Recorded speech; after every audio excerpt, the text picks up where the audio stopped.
You're listening to Healthcare Now Radio. Stand by for This Just In, the latest in healthcare innovation and technology trends with your HIT advisor, Justin Barnes.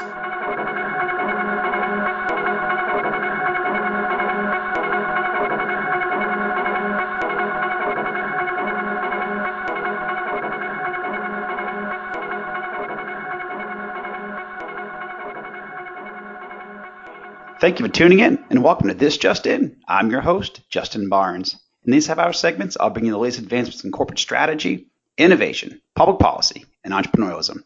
As always, we're broadcasting from This Just In studios on the Business Radio X network, as well as the Healthcare Now radio network. For this episode, my 151st episode, we have a special guest, Kevin Thompson, CEO of a hot new company, Treadstone Capital. Welcome to the show, my friend. Thank you. It's good to be here. So I'm actually very excited about the show.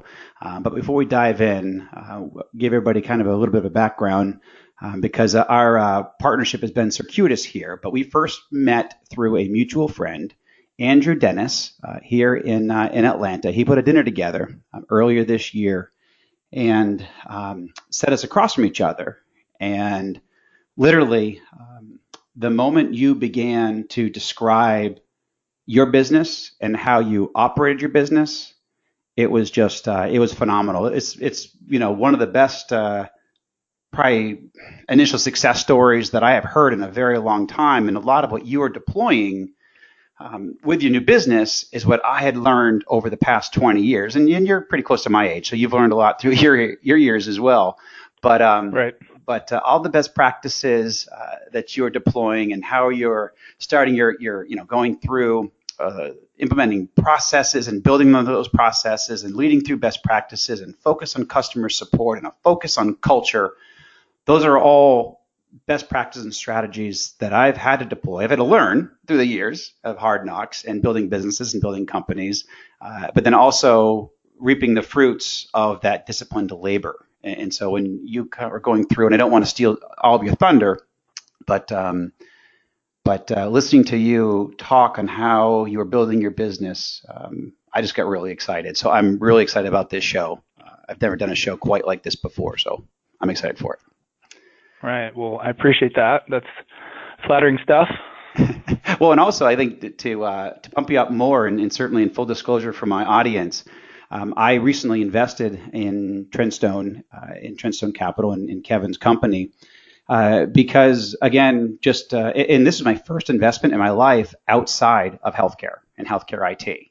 So I think that says a lot there. And again, I probably would caution everybody to not invest outside of your comfort zone. But just listening to you that night, meeting up with you and your partner, Jason Brooks, afterwards a couple of times, bringing a couple of my angel investor friends for them to kind of kick the tires, everybody just signed off and just said, hey, these guys know what they're doing. This business looks pretty solid. It's in the AR factoring sector. So again, very different from healthcare. But what's really cool is you are applicable to other markets as well. And where you're building through best practices, you are applicable to several industries. So, and it's scalable. And so very, very cool. But I don't want to give too much away. I'm very excited to dive in because this show is going to be focused on business best practices, not really about AR factoring, because what you talk about and how you're building your business, it's applicable to any business, any vertical, any sector, anything that you want to build, because you're just talking about fundamental best practices on how to start and build your company and achieve your goals on a daily, weekly, monthly, quarterly, annual basis. Is that correct? Yes. Very cool. All right. And I do want to say, well, hopefully save a few minutes to talk about Andrew, but I'll give him a quick plug only because he's the best real estate agent I've ever come across in my life. He's here in Atlanta. He's recently sold me a couple of investment properties. I believe he sold you your house, right? Recently? He did. He did a very excellent job. The level of detail and the things that he did out of the scope of a normal realtor's work was certainly appreciated. Yeah, I think we could actually do a show, and maybe I will do a show with him just individually, just because the amount of attention he gives to a customer, how far he goes above and beyond the call of duty on what you would expect from an agent, even at the highest levels, he exceeds them. I mean, I saw him carrying literally a a washing machine back into a house that needed to go in the house last week. He had a picture of it. The guy literally does whatever the customer needs, so far above and beyond. And even before I was a customer of his, he was, offering to help with everything. He's the most generous, giving soul that I've come across in a very long time. So props to Andrew and his real estate business here in Georgia. But let's dive over to you, Kevin. So tell us, before we dive into what some of your corporate best practices and why I'm so excited about the show, tell us a little bit about you. Where'd you grow up, college, all that good stuff? Yeah, so I grew up in South Alabama. My dad was a commercial fisherman. We're a very blue-collar, hardworking family, and I spent a lot of summers working with him, and I quickly learned that that was not the life for me, respectfully speaking. So after high school, went to college, and I wanted to go to Auburn University to study engineering. So I did, but it turns out that I would never use my background in software. I actually ventured into the world of sales. I really thought that was, a good fit for me. I wanted to interface with people, not just a computer. So it kind of took me there. Yeah. So first of all, just for the record, you are an Alabama fan, correct? Not Auburn. Yeah, I didn't know we were going to talk about this. It's just it's an open show. We can talk about anything. It's great. Yeah, that is kind of ironic. So I guess it's not as ironic that I'd never used my software background. It's ironic that I grew up a huge Alabama fan and ended up at Auburn. But right. My family was very happy for me to be in school and accomplishing something. So I understand. Well, actually, we have a similar background story in a way. My family's manufacturing and roofing, and just manufacturing tons of different products. And I did the job for, I think, one summer, and I knew manufacturing was not for me. Nothing against manufacturing. It served my family phenomenally for 160 years and still cranking, and it's all great. But I just was very fortunate that I got steered more into the corporate world and then got a great job out of college and just kind of worked my butt off since then. But I also went to the military and a lot of other things to kind of, be a proving ground for me and for what I had to accomplish. But we're similar backgrounds in that regard. But how'd you started with the Treadstone idea? Because again, it's really out of my purview, as I mentioned, AR factoring. But give 10 seconds on what Treadstone does, but also where the idea come from. Right. So we are, and we purchase accounts receivables. We help provide small businesses with working cash flow capital so they can continue to help grow their business. And how I came into this is I have a good friend that was working in the factoring business, and I was sitting with him. Actually, I was doing his life insurance at the time, and we struck up a conversation. He was telling me about factoring, and I kept listening to him, and I understood that he was very knowledgeable about the space. But what I also picked up was he was looking maybe for something more at this point in his life, maybe seeking other opportunities. So the wheels in my head just started turning. So after he left, I gathered some information. I did my own due diligence. And I could not find a reason why we shouldn't do this. So the next time I met with him, I pitched him on the idea of starting a business because, I had started my own business just 3 years before, and I'd never been more happy working for myself. So we talked through what that meant to start a business and what we needed. And after 6-8 months of planning and preparation, we launched the company. I ended up selling the insurance business that I just started 3 years prior to help kickstart the company in regards to capital. He dug deep and provided some resources as well. And we also did a small investor round. And then we're kind of off to the races. Very cool. So when I sat across from you at that dinner, you literally rattled off, you didn't realize what you're doing, but talking about, 10 to 15, what I knew to be best practices on how to be successful. So how, what best practices at a highlight did you create and deploy to start your company off on the right footing? Because I want to kind of walk through these in segments because this show is going to be heavily focused on, say 15 to 20 best practices that you deployed to get to where you are right now in building your business. But let's start off a little bit.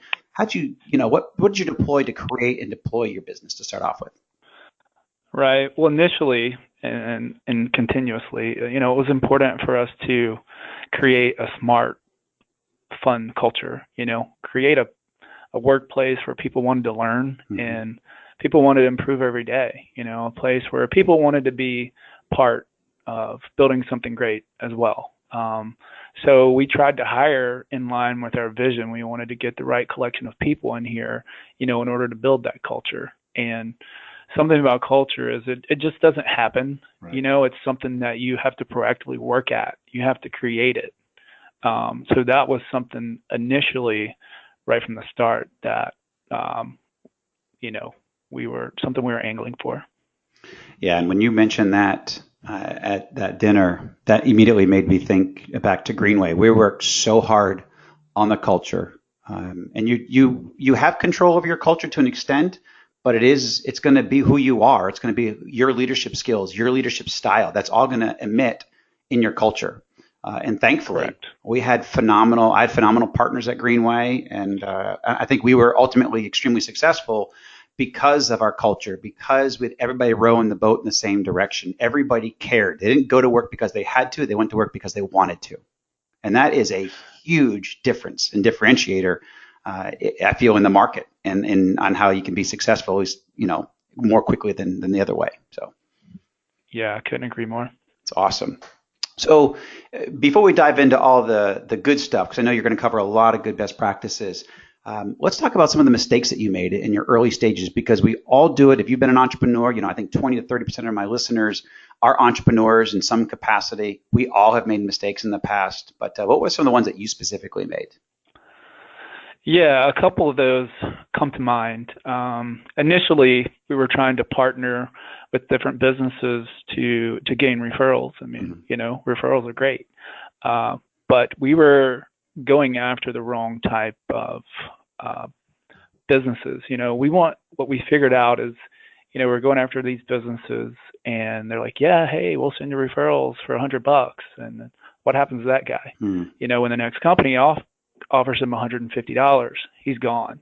Yeah. But also, they didn't really have the customer, best interest in mind. Like for us, we learned that our vision in regards to the customer has to align. Our perspectives need to be the same.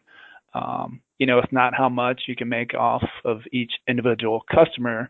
It's about doing right by them and truly trying to make them successful. So once we found those type of partners, it really worked well for us.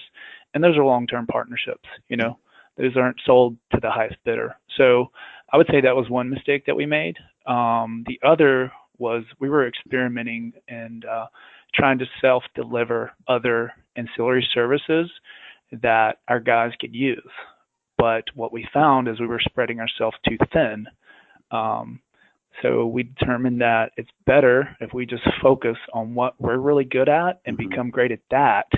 And then later, when the timing is right, we can bring something else on, and it was better to partner with people who could deliver those services if we found the right partner. So those are two things where we made mistakes, but we quickly learned from that and redirected our efforts. Yeah, see, and again, I think we touched a little bit on this also during our dinner, is these are two things that are, again, all industries can learn from this. The very first one is I certainly did this. We didn't take at Greenway, we didn't take on, and that was my last big healthcare venture and my last big healthcare exit, I should say, as well. So that's why I focused a lot back on that, because I was there for 12 years and that's a big significant aspect of my life. But we worked very hard to get the right customer and the right referral stream. It was not about every customer out there. We wanted to find the ones who are forward thinking, we're ready for change, ready to navigate the future of healthcare using technology. There's a mindset, a leadership aspect that we wanted in each of our customers. And so finding those are the ones that we wanted. It wasn't about getting every customer. We wanted those because those tend to be the best fit to our culture. So having your customer fit your culture, very important. Certainly when you're trying to build a $1 billion business. And then also the second part of not spreading yourself too thin and focus. I can't tell you how many entrepreneurs, they just want to do everything. They want to solve every problem and do everything. And that's good because, that's where your heart is.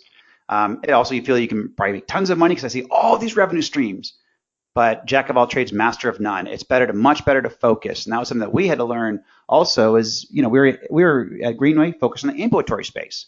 Well, the hospital space was this really large space, 3x what the ambulatory space was. But you know what? We did really, really well at the ambulatory space, and we did really, really well to 3 doctor groups all the way to 15 doctor groups. And so that's what we focused for 10 years. We made a bunch of money doing it, but we were the very best in that market space. And that's what we wanted in the industry. And so focusing is critically important, not trying to do everything and be all things to everybody. So, right. Very cool.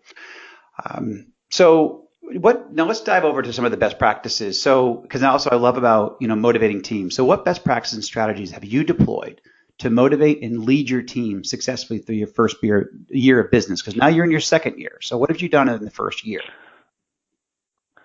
Right. So got a little list here, so feel free to stop me and dive in. But as a baseline, we wanted to make sure that we provided proper benefits and incentives so we could keep our staff around long term. We wanted to recognize and reward effort.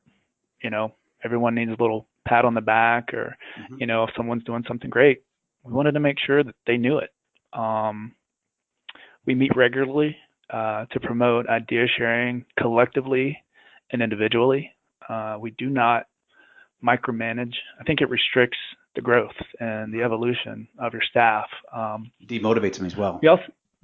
Yeah, correct. 100%. I've been in jobs where that happened. So I've learned things over time, and we've tried to deploy some of the things that I've learned being on the other side of it into our business. I was very fortunate to work for some really great people, around some great people, under some great people. So I took away a lot. Another thing we do is we set very clear expectations. We hold everybody equally accountable, and we include ourselves in that, Justin. We don't just hold our staff accountable. My business partner now, we hold each other accountable in the same manner.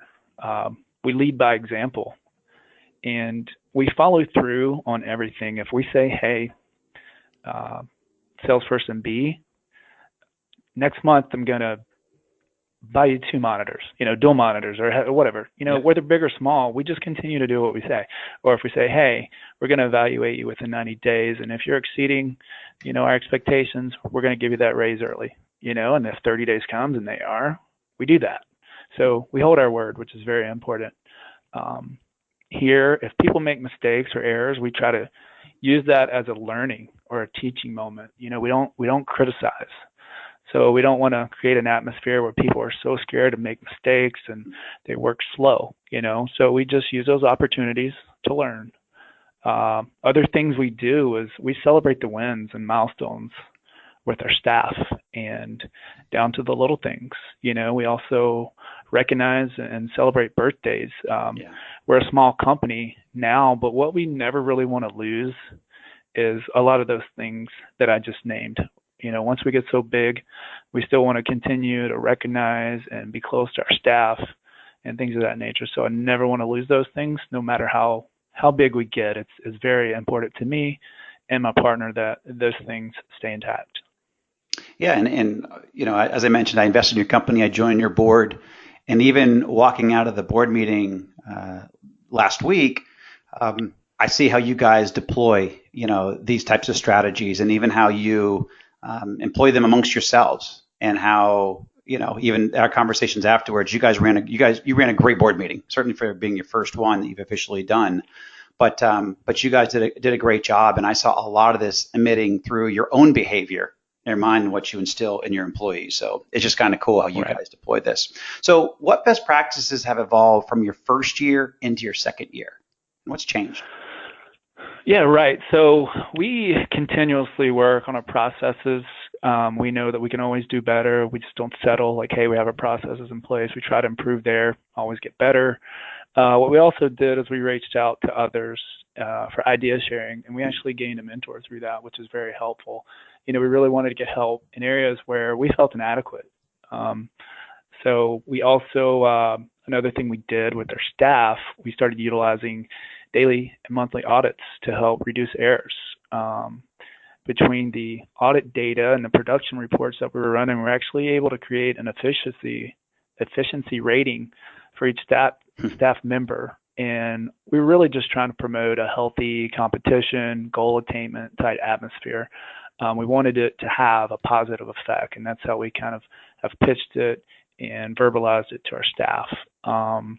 Other things we've done is we've set very clear expectations. We've been able to get better at predicting and forecasting. So we've created very clear expectations for each person. We've communicated more to our staff about what our vision is, what our brand is, and it's kind of become theirs as well. Yeah. No, I saw that, and I love what you've been able to do with those daily and monthly audit reports, and then also efficiency ratings to really keep everybody transparently knowing where they are and where they need to get to. So very, very Right. cool. So we're actually running through some good time here, but what top 10 best practices do you feel would benefit my audience the most and that you lean on every day? Because this is what you'll probably write a book on here soon, but go ahead and cover some of those items, those top best practices. Yes, we can collaborate on that. Yeah, some of the things I may have already mentioned, so I won't go too deep into those, so forgive me for that. Again, you have to proactively work to create your culture and hire to it, and it starts from the top, as you mentioned, with yourself. Mm-hmm. You have to identify your weaknesses and truly be honest with yourself, because once you do, you can go find the pieces that complement you, whether it's staff, whether it's a partner or a mentor. Seek guidance, collaborate with others. Don't find yourself on an island because you don't know what you don't know, and then you never know what you're going to learn from speaking to someone, right? So True. again, I touched on earlier, recognize and reward the effort. You got to incent your staff. Meet regularly with your staff. Remain accessible. Remain visible. They see us as we are working with them, right? Don't micromanage, criticize, stunts their growth, as we mentioned earlier. Provide clear processes for people.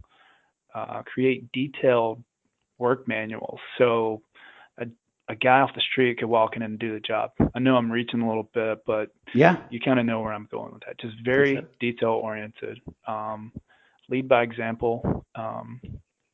It was important to me when I started this that I learned every position in the company. I could do every job.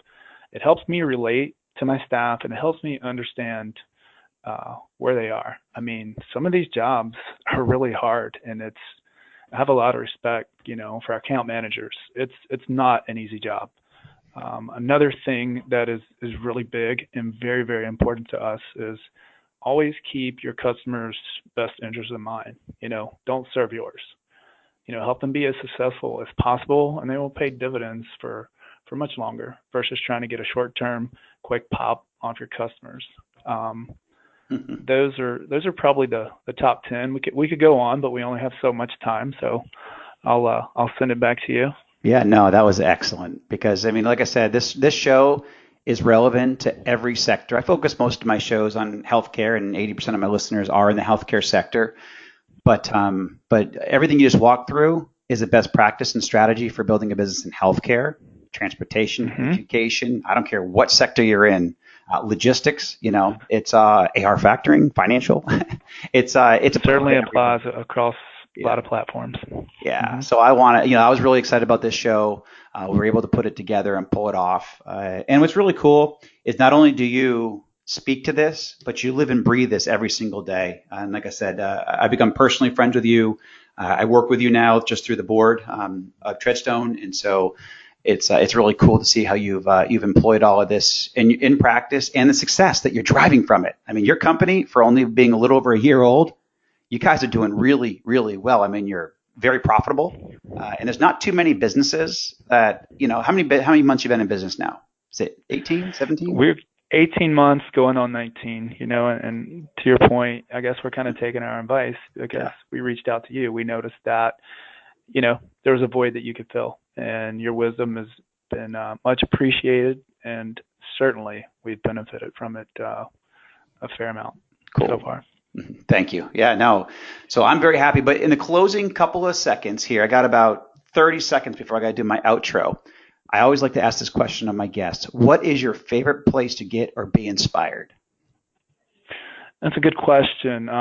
Sometimes I can take information or inspiration from the oddest, weird places, but honestly, my family, my girlfriend and my friends really inspire me the most. I'm just very grateful to have such good people in my life supporting my ideas and my dreams. My significant other has certainly provided a lot of support for me, which is very important to entrepreneurs. They have to be very understanding because you put a lot of time and effort, into your business, and you got to have that support. So that's a fantastic answer, dude. Because actually, I feel the exact same way. I mean, my wife has put up with a lot over the past 12 years of marriage and me building a couple of businesses, and then even my friends. I would say 40% of my friends are entrepreneurs, maybe 50% are entrepreneurs and or own or started their own companies. And so, I have tough days, but then I can call them and lean on them, and you, for that matter, as well. So very, very cool.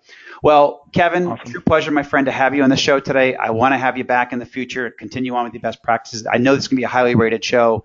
You'll probably get over 10,000, 15,000 hits on this. So thank you very much for joining us today. And certainly thank you very much to everybody for taking the time out of your busy schedules to join us. And as always, you can listen to us weekdays at 2:30 p.m. Eastern, 11:30 a.m. Pacific to hear our latest shows. You can always track me on Twitter at HIT Advisor and use the hashtag ThisJustinRadio so you can respond to your comments from the show.